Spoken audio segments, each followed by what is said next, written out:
I didn't know I was up and running. Good afternoon, guys. How's everyone doing this lovely bank holiday Sunday? I hope everyone's in the best of health, best of wealth. I hope you're being the best version of yourself you could possibly be, because in today's society, that's the only way to be. Welcome to my channel, guys. Motocross Mania TV. I've just done a little upload on a good old friend of mine called Charlie Bronson even, aka Michael Peterson, which I knew him as a young man, actually, when I was in my early 20s. I think I was just 20, actually. Well, actually, I'll rephrase that. I was 19 when I got a 5-year sentence, and I was a bit of an handful in the system as a young offender, so they starred me up when I was 20 and a half years of age, and they put me into an adult jail with adults, which for me was a little bit daunting at first, because I thought, well, you know, I've climbed up a ladder here, and this is a different ball game altogether.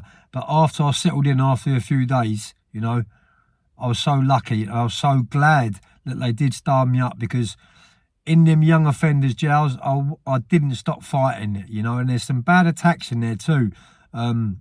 It's all about who's the daddy in there, you know, who's the hardest, who's got the most. But in an adult jail, it was a totally different ball game altogether. It was totally different gravy. And you know, once I got into the adult jails, you know, I quickly became accustomed to it. Let's just say that. But yeah, that's when I first met Michael Peterson / Bronson, when I was in HMP Wandsworth, before he got his life sentence, before he was at ACAT. You know, I think he was doing maybe 5 years or 6 or 7 years, something like that. And it wasn't until, you know, later on that he got his life sentence. He didn't last too long out on the outside. But yeah, that's when I first met him, back in Wandsworth, back in the day. It makes me, God, thinking about it now, man. Wow.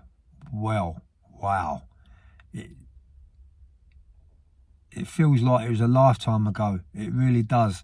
You know, you're talking nearly 4 decades ago. And that's why I just stopped and just paused, because when I look back, where have all them years gone, you know?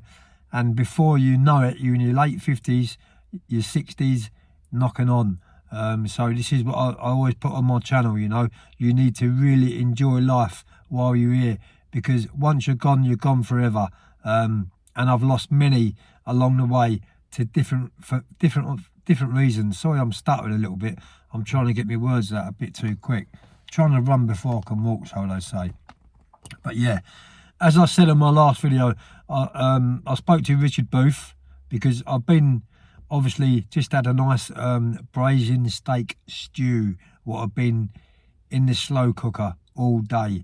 And just now, when I started to eat it, the steak was just literally falling apart, melting in my mouth, with dumplings, potatoes, all the veg, gravy. It was, tomatoes. It was absolutely banging. Really, that's my favourite. Nice bit of scran, eh, guys?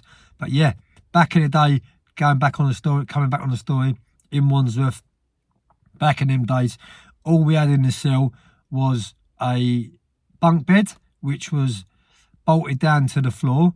You had a mattress which was no bigger than a Rizzler paper thick, a rubber pillar. It was a hard bit of bird, and all you had in the cell was a piss bucket to go toilet in. If you wanted to go toilet, yeah, once the screws had gone home, I don't know, say 7 o'clock, 8 o'clock, you was knackered. You either had to hold it, or you had to do one and throw it out the window. Shit parcels.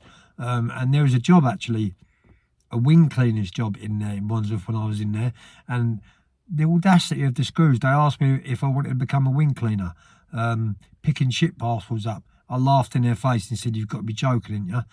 What a job." Do you know what I mean? I'd rather stay behind me Peter and do me bird my way, and that's what I've done. But yeah, back in them days, that's all we had in the cells. Nowadays, you've got kettles, you've got PlayStations, TVs, quilts, curtains, rugs, all that. It's not the same. It really ain't the same. I know it's, you know, you're still in jail. It's still prison's prison, but it ain't like it used to be. Back in the day, if you had a bit of a problem with a screw or you had a bit of an altercation with an officer, that officer would take his patches off of his shoulder, come in the cell and literally have a straightening with you.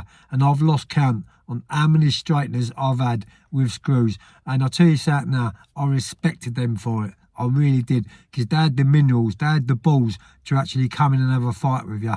Nowadays, it ain't like that. They've got body cams, CCTV everywhere. You've only got, you'd only have to put your finger on their chest, like, and that'd be it. They'd take 3 months off work. But back in the days, screws were really hard screws. Yeah, Wandsworth, man. What a gaff. I remember the star in the middle, you know, and you had to walk around the outside of that blast star. And if you walked in on the star, if you stood 1 footstep on the star, the screws would jump on you. And I done it by accident one afternoon, one morning, sorry. I was coming in off the yard with another well-known chap called Dave Royson from South West London. So big shout out to you, Dave. I was coming off the yard with Dave Rawson, you know, having a bit of banter with Dave, and he pushed me, purposely pushed me, like, but for a joke, you know, to see the reactions, what we'd get off the screws. And he pushed me onto the star. I didn't fall over, but I lost my balance a little bit, tripped over a little bit, and my hands touched the ground. And I'll tell you something now, I've never seen so many screws surround me and jump on me in all of my life. I'm not even lying, there must have been 5 or 6 screws bent me up and chucked me down in segregation unit. I remember going down the seg, and it was metal stairs going down. And I'll tell you something now, wow, man, I got pushed down the stairs. Not all of the stairs, but the last 3 or 4 steps, you know, I was taking my time like you do, and the screw just pushed me, gave me a shove, and I went flying. And that's how it was back then, it really was. But yeah, going back onto Charlie Bronson, it's complete and utter fake news, you know. These people what spread these fake news and spread fake lies, they need looking at themselves. They've got something wrong with them inside.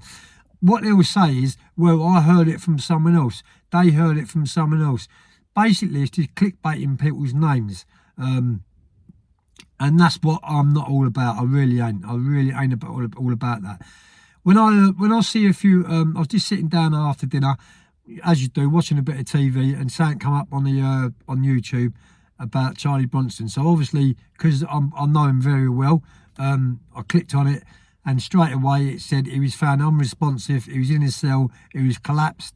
The first thing what I did, instead of uploading crap saying spreading fake news, the first thing I did was got my phone and rang up Richard Booth, which is Michael Peterson, Charlie Bronson's direct team. Yeah, he's his first #1 man who would have got contacted straight away.